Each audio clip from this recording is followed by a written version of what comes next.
क्या वजहें होती हैं जिसकी वजह से हमारे जो 3 दोष हैं वात पित्त कफ, उसमें से कफ प्रकोपित हो जाता है या कफ अनबैलेंस हो जाता है या कफ डिसबैलेंस हो जाता है। तो उसमें एक वजह दे रखी है 2-3, मतलब जो आपकी डाइट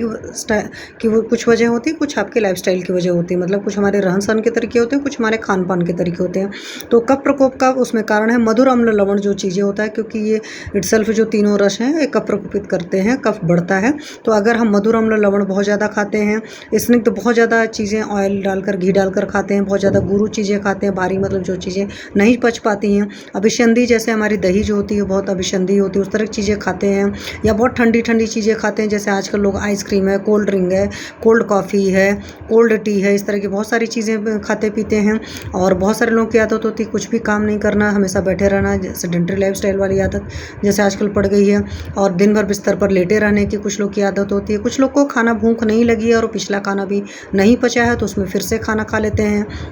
और मेजॉरिटी लोग की हाउसवाइफ की भी आदत होती है, और बहुत सारे लोग की आदत होती है दिन में खाना खा करके सोने की। तो जो लोग दिन में सोते हैं तो उसकी वजह से भी दिवाशयन से भी कफ का प्रकोपित हो जाता है,